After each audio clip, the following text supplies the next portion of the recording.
Hello students, welcome back to CBC topper और competitive biology commando topper. আজকে class 11 semester 2 এর পুষ্টিবিজ্ঞান ক্লাসে তোমাকে স্বাগত জানাই।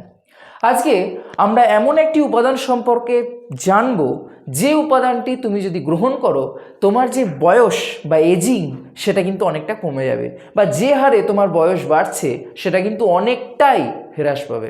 অর্থাৎ তুমি যদি এই কসমেটিক্সের ধ্যান ধারণা ছেড়ে এই উপাদানটা সম্পর্কে জানো তাহলে তোমার কিন্তু ভিতর থেকে তোমার বয়স ধীরে ধীরে কমবে, এবং তোমার বয়স যে হারে বাড়তে লেগেছিল, দেখে মনে হচ্ছে তোমার বয়স 20 কিন্তু দেখে মনে হচ্ছে 24, সেই বয়স বাড়ার প্রবণতাটা কিন্তু কমে যাবে। এবং সেই উপাদানটি হচ্ছে অ্যান্টি অক্সিডেন্টস। তো আজকের ক্লাসে আমরা অ্যান্টি অক্সিডেন্টস কী, তার কাজ কি, সেগুলো নিয়ে আমরা জানবো। এগুলো কোথায় মানে কি খেলে আমরা অ্যান্টি অক্সিডেন্টস পাবো সেগুলো নিয়ে আমরা জানবো। তো অ্যান্টি অক্সিডেন্টস কি না, আমাদের শরীরে প্রতিটা কোষের মধ্যে বিপাকক্রিয়া হচ্ছে বা রেসপিরেশন হচ্ছে। এই বিপাকক্রিয়ার ফলে বিভিন্ন ক্ষতিকারক পদার্থ তৈরি হচ্ছে, এবং সেই বিপাকক্রিয়ার ফলে সৃষ্ট একটি উপাদান হচ্ছে ফ্রি র্যাডিক্যালস বা মুক্তমূলক। এই ফ্রি র্যাডিক্যালস কি করে না, ফ্রি র্যাডিক্যালস আমাদের কোষের পক্ষে অত্যন্ত ক্ষতিকারক। সে আমাদের কোষের বিভিন্ন যে পদার্থ, যেমন ডিএনএ আছে, প্রোটিন আছে, সেই কোষের বিভিন্ন গুরুত্বপূর্ণ পদার্থের জারণ ঘটায়, অর্থাৎ অক্সিডেশন ঘটায়। এবার এই কোষীয় পদার্থগুলোর যদি অক্সিডেশন বা জারণ হয়, সেটা আমাদের শরীরে বিভিন্ন বিষাক্ত পদার্থ তৈরি করে, এবং যার ফলে আমাদের ধীরে ধীরে এজ হয়, ইভেন কোষের মৃত্যু পর্যন্ত হতে পারে। এবার এই যে ফ্রি রেডিক্যালস বা মুক্তমূলক, তাদের একমাত্র বিরোধী পক্ষ বা তাদের একমাত্র বিপক্ষে কাজ করে কে? অ্যান্টিঅক্সিডেন্টস। অর্থাৎ অ্যান্টিঅক্সিডেন্টস হচ্ছে সেই সমস্ত উপাদান যেগুলো কোষে উৎপন্ন বিপাকক্রিয়ার ফলে উৎপন্ন যে ফ্রি র্যাডিক্যালস বা মুক্তমূলক, তাদের বিরুদ্ধে কাজ করে, তাদের ধ্বংস করে। তার ফলে আমাদের কোষের ধ্বংস সাধন হয় না। সুতরাং আমাদের কোষকে সুস্থ রাখার জন্য, ফ্রি র্যাডিক্যালসকে ধ্বংস করার জন্য অ্যান্টিঅক্সিডেন্টস অত্যন্ত গুরুত্বপূর্ণ একটি উপাদান। তো ডেফিনেশন কি না, হচ্ছে যে সকল জারণ রোধক বস্তু দেহে উপস্থিত ফ্রি র্যাডিক্যালস, যেটা আমি বললাম ফ্রি র্যাডিক্যালস কি, এর কাজে বাধা দিয়ে বা অপসারিত করে কোষের ধ্বংস সাধন রক্ষা করে এবং দেহকে সুস্থ রাখে, তাদেরকে আমরা বলছি অ্যান্টিঅক্সিডেন্টস। ঠিক, এদের বেশ কিছু বৈশিষ্ট্য রয়েছে অ্যান্টিঅক্সিডেন্টসের। যেমন অ্যান্টিঅক্সিডেন্টস প্রাকৃতিক বা ন্যাচারাল বা মনুষ্য সৃষ্ট হতে পারে, অর্থাৎ সেটা কিন্তু আমরা সিনথেসিস করতে পারি ল্যাবরেটরিতে। একাধিক অ্যান্টিঅক্সিডেন্টস একসাথে কাজ করতে পারে, এবং অ্যান্টিঅক্সিডেন্টস দেহের পক্ষে অত্যন্ত ক্ষতিকর। উদাহরণ যেমন আমরা কিছু প্রাকৃতিক অ্যান্টিঅক্সিডেন্টস আছে, যেমন বিটা ক্যারোটিন, যেটা তুমি গাজর, কুমড়ো এগুলোতে পাবে। বিটা ক্যারোটিন অর্থাৎ গাজর, কুমড়ো তুমি যদি খাও তাহলে কিন্তু তোমার এজিং আস্তে আস্তে কমবে, অর্থাৎ তোমার যে স্কিন, তোমার যে ত্বকের জেল্লা খুব ভালো রকম বজায় থাকবে, তোমার বয়স কিন্তু বা বার্ধক্য কিন্তু অতি দ্রুত হবে না। ভিটামিন সি সমৃদ্ধ খাবার, অ্যাসকর্বিক অ্যাসিড রয়েছে যে সমস্ত খাবার, যেমন বিভিন্ন লেবু জাতীয় ফল, আমলকি, কাঁচা লঙ্কা, এগুলো খেলে তোমার এজিং কিন্তু কমবে, তার কারণ এইগুলোতেও কিন্তু ফ্রি র্যাডিক্যালস রয়েছে। ভিটামিন ই সমৃদ্ধ খাবার খেতে হবে।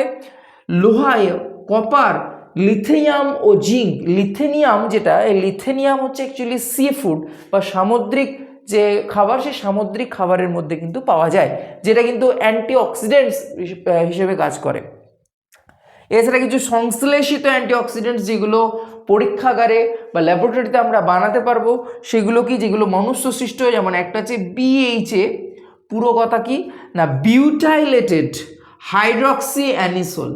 কি বললাম, বিএইচ এর পুরো কথা হচ্ছে বিউটাইলেটেড হাইড্রক্সি অ্যানিসোল। অন্যদিকে বিএইচটি পুরো কথা হচ্ছে বিউটাইলেটেড হাইড্রক্সি টলুইন। তাহলে উদাহরণগুলো কিন্তু আমাদের জানতে হবে। তোমরা চাইলে একটা স্ক্রিনশট নিয়ে নিতে পারো এই বোর্ডের লেখাগুলোতে। তো সংশ্লেষিত হচ্ছে বিএইচএ, বিএইচটি, এবং এছাড়া রয়েছে পিজি। পিজি হচ্ছে প্রোপাইল গ্যালেট।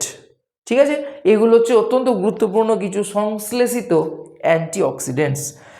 এবারে অ্যান্টিঅক্সিডেন্টসের ব্যবহার কি না, আমরা বিভিন্ন জায়গায় অ্যান্টিঅক্সিডেন্টস ব্যবহার করি, যেমন খাদ্য শিল্পে ব্যবহার করি, আমাদের বিভিন্ন শারীরবৃত্তীয় যে কার্যকলাপ সেখানেও কিন্তু অ্যান্টিঅক্সিডেন্টসের গুরুত্ব রয়েছে।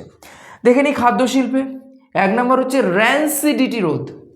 না তোমরা দেখবে, তোমাদের অভিজ্ঞতায় থাকবে আশা করি, যে কোনো খাসির মাংসের দোকানের পাশ দিয়ে যাচ্ছ, একটা কটু গন্ধ তুমি পাও, বা খাসির মাংস বা যে কোনো মাংস অনেকক্ষণ রেখে দিলে একটু আস্তে আস্তে সেটা হলদেটে ভাব হয় এবং একটা কটু গন্ধ হয়, যেটাকে বলে র্যান্সিডিটি।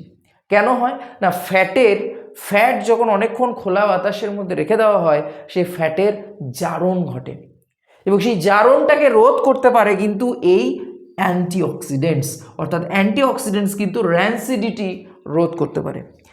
ফলজাত খাবারের অস্বচ্ছতা রোধ সেটাও কিন্তু সাহায্য করে। এছাড়া মদ্য শিল্পে যেমন বিয়ার, ওয়াইন, এই সমস্ত যে মদ, সেই মদ প্রস্তুতিতে সেটাকে সংরক্ষণ করে রাখার জন্য অ্যান্টিঅক্সিডেন্টস ব্যবহার করা হয়। তার মানে এটা ভেবো না যে মদ খেলে বয়স কমবে বা মদ খেলে অ্যান্টিঅক্সিডেন্টস খুব ভালো কাজ করবে, ওটা সংরক্ষণে ব্যবহার করা হয়, বেশি পরিমাণে থাকে না। বেশ কিছু শারীরবৃত্তীয় ভূমিকা রয়েছে অ্যান্টিঅক্সিডেন্টসের, যেমন দৃষ্টিশক্তি বৃদ্ধি করে। তোমার যদি দৃষ্টিশক্তি ধীরে ধীরে কমে যায়, তুমি এই জাতীয় খাবারগুলো খাবে যেখানে বিটা ক্যারোটিন আছে, ভিটামিন সি আছে, ভিটামিন ই আছে, সেই খাবারগুলো কিন্তু তোমার অ্যান্টিঅক্সিডেন্টসের পরিমাণ যেহেতু বেশি, তোমার দৃষ্টিশক্তি বজায় রাখবে। ইমিউনিটি বা রোগ প্রতিরোধ ক্ষমতা গড়ে তুলবে, তুমি সহজেই যে কোনো রোগে আক্রান্ত কিন্তু আর হবে না। নেক্সট, এজিং, যেটা আমি বললাম অত্যন্ত গুরুত্বপূর্ণ, তোমার বয়স বা বার্ধক্য ধীরে ধীরে হবে, যেটা খুব দ্রুত হচ্ছিল তোমার লাইফস্টাইলের জন্য, সেটা কিন্তু আস্তে আস্তে কমে যাবে। এছাড়া এইচডিএল ভার্সেস এলডিএল, আমাদের শরীরে আমরা জানি দু রকমের লাইপোপ্রোটিন হয়, একটা হচ্ছে হাই ডেন্সিটি লাইপোপ্রোটিন, যেটা আমাদের শরীরের পক্ষে অত্যন্ত উপকারী, আর একটা হচ্ছে এলডিএল বা লো ডেন্সিটি লাইপোপ্রোটিন, যেটা আমাদের শরীরের পক্ষে কিন্তু উপকারী নয়। অ্যান্টিঅক্সিডেন্টস কি করে না, অ্যান্টিঅক্সিডেন্টস হচ্ছে এইচডিএল এর পক্ষে, অর্থাৎ ভালো মানুষ, যেটা ভালো মানুষের পক্ষে, আর ভালো মানুষের পক্ষে হলে ভালো কাজই হবে, অর্থাৎ এইচডিএল হচ্ছে আমাদের স্বাস্থ্যের পক্ষে উপকারী, যেটা হাই ডেন্সিটি লাইপোপ্রোটিন, এবং সেটা কিন্তু অ্যান্টিঅক্সিডেন্টস তাকে সাহায্য করে তৈরি হতে, এবং এলডিএল এর বিপক্ষে বা বিরোধে কাজ করে এলডিএল বা কোলেস্টেরল, কারণ কোলেস্টেরল বা এলডিএল বা লো ডেন্সিটি লাইপোপ্রোটিন দুটোই কিন্তু আমাদের স্বাস্থ্যের পক্ষে ক্ষতিকারক। তো এই হচ্ছে আমাদের অ্যান্টিঅক্সিডেন্ট সম্পর্কিত একটা ছোট্ট ক্লাস, যেখানে আমরা অ্যান্টিঅক্সিডেন্টস কী, তাদের গুরুত্ব কী, সেগুলো আমরা জানলাম। দেখা হচ্ছে পরের ক্লাসে, ততক্ষণ ভালো থাকো, সুস্থ থাকো, এবং হ্যাঁ, ভিডিওটি যদি তোমার ভালো লেগে থাকে একটা লাইক করে দিও, চ্যানেলে একদম প্রথম হলে সাবস্ক্রাইব করো, তোমার বন্ধু বান্ধবীদের সাথে অবশ্যই ভিডিওটা শেয়ার করে দিও।